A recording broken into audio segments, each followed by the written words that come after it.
Horror कहानियाँ TV. कंचन rudali part 2।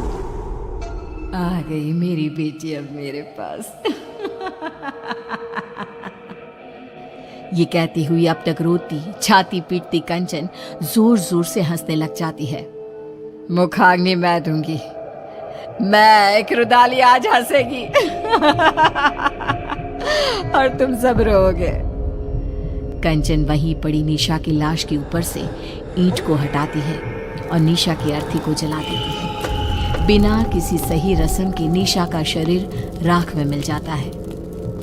Premnath और ठकुराइन बेसुध होकर सब कुछ देखकर भी पर अपने दिल और दिमाग पर लगे सदमे के कारण कुछ भी समझ नहीं पा रहे थे। जलती चिता को छोड़ कंचन उठकर हवेली से बाहर चल देती है। बाहर की ओर निकलती रुदाली फिर एक बार पलटती है और ठकुराइन को देखती हुई कहती है, चलती हो ठकुराइन, जल्दी ही लौटूंगी। उसके बाहर कदम रखते ही पूरे गांव में मानो सैलाब उमड़ पड़ता है। बारिश तूफान रुकने का नाम ही नहीं लेते। चारों तरफ त्राहिमाम की स्थिति बन जाती है। इतनी गर्मी के मौसम में ऐसी बारिश, इसकी हर बूंद ऐसी है मानो किसी अपने के गम में फूट फूट कर रो रही हो। हाँ, तुम सही कहती हो रंभा। और ये सब हुआ भी छोटी ठकुराइन की मौत के बाद। क्या कारण हो सकता है इन सब का? अरे हम सब कब तक घरों में छिप कर बैठे रहेंगे हैं? अरे खेत की फसलें बर्बाद हो रही है सो अलग, ठाकुर साहब को ही जवाब देना होगा कि ये सब क्या है। परेशान होकर सभी गांव वाले तूफानी बारिश में ठाकुर साहब के घर पहुंचते हैं, जहां वो लोग देखते हैं कि ठाकुर साहब की हालत बहुत नाजुक है। कंचन, ये सब कुछ उसी का किया धरा है ना, जाने क्या करके गई है। जैसे ही उसने हवेली से जाते वक्त कहा जल्द ही लौटती हूँ, तब से इनकी तबीयत बिगड़ते ऐसी हो गई है। शहर से कोई डॉक्टर भी आने को राजी नहीं हो रहे। अब कंचन के घर जाना ही एक उपाय दिखता है। तभी ठाकुर साहब जोर जोर से चीखने लग जाते हैं, नहीं, मुझे प्रेत लोग नहीं जाना। अरे ठकुराइन, देखना ये तेरी बेटी को क्या हो गया है। मुझे साथ ले जाएगी ऐसा कह रही है। ये क्या कह रहे हैं आप? यहाँ पर कोई नहीं है। अजी निशा क्यों ले जाएगी आपको? ऐसा कुछ नहीं होगा जी। अरे गट्टू, तू भी आ गया। देख रही हो ना ठकुराइन, तुम्हारी बगिया संभालने वाला गट्टू आज तेरी बगिया उजाड़ने आया है। ये तो बहुत बुरा संकेत है ठकुराइन। ठाकुर साहब को सब मरे हुए लोग दिख रहे हैं। अरे जिस दिन हमारी निशा मरी थी उसी रात गट्टू भी मरा था। मरे हुए पति को छोड़ फिर भी कंचन ठाकुर साहब की बेटी को रोने आ गई। अजीब सा नहीं लगा सुनकर? क्या वो रुदाली गट्टू की पत्नी है? ये सब क्यों हो रहा है? इसका जवाब बस वही दे पाएगी। हाँ ठकुराइन, और हमें एक बच्चा होगा, ये सपना भी गट्टू की पत्नी को ही आया था, जबकि हमारे वंश को तो श्राप था, श्राप।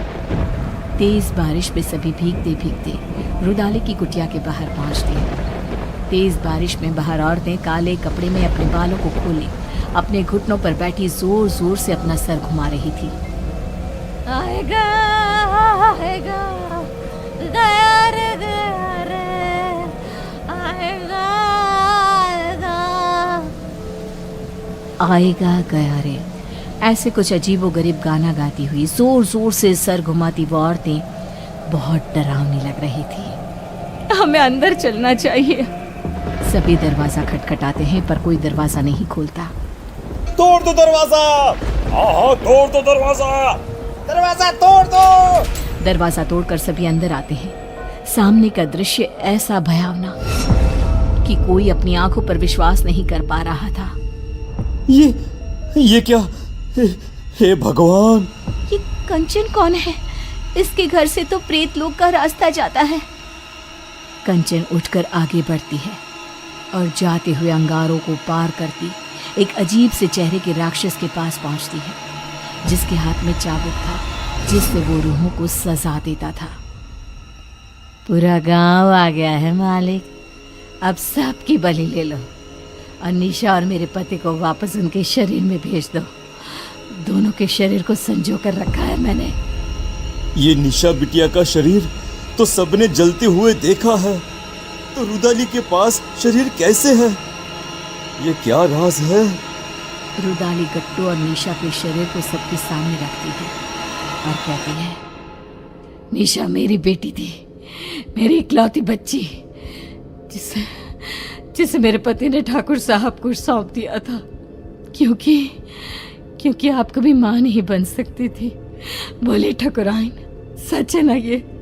आप लोगों के पैसे के आगे मेरी ममता का गला घोट दिया गया। जिस दिन गट्टू ने मुझे बताया कि मेरी बेटी आपके घर जाने वाली है, मैंने उसी दिन से प्रेत लोक को अपना घर बना लिया था। पर मैं तो मां बनी थी, मेरे शरीर में सभी लक्षण थे, ये कैसे हो सकता है? आपको एक दवाई दी जाती थी जिसके कारण आपका शरीर एक गर्भवती औरत की तरह बदलने लगा, और फिर मैंने आपके गर्भ में डाल दिया प्रेत का अंश, वो अंश जो मेरी बेटी को मुझे वापस पाने में मदद करता। पर तुम्हारे वंशहीन होने के श्राप ने उस गर्भ का नाश कर दिया। निशा तुम्हें सौंप दी गई, उसने मेरी कोख में ही सब तंत्र मंत्र सीख लिए थे, इसलिए उसे वही चीजें अपनी ओर खींचने लगी। अमावस के दिन उसकी वही शक्तियां उस पर हावी हो गई और वो चली गई सब कुछ छोड़कर। पर मैं उसे कैसे जाने देती? उसकी आत्मा को प्रेत लोक से उसके पिता ने बचा लिया और उसकी आत्मा उसके शरीर में आ गई। पर प्रेत सरकार बहुत क्रोधित हुई, इसीलिए आप सबकी आंखों में धूल झोंक कर मैंने एक पुतले को जलाया, ना कि मेरी बेटी को। अब उसी सरकार की मदद से मैं फिर से अपनी बेटी और पति को पालूंगी और उसके बदले ये पूरा गांव ने सौंप दूंगी। भागो भागो यहाँ से, भागो भागो भागो यहाँ से। हमें भी शरीर दिलवा देना कंचन, इन सब का शरीर तो है ही। हमें भी शरीर दिलवा देना कंचन, इन सब का शरीर तो है ही।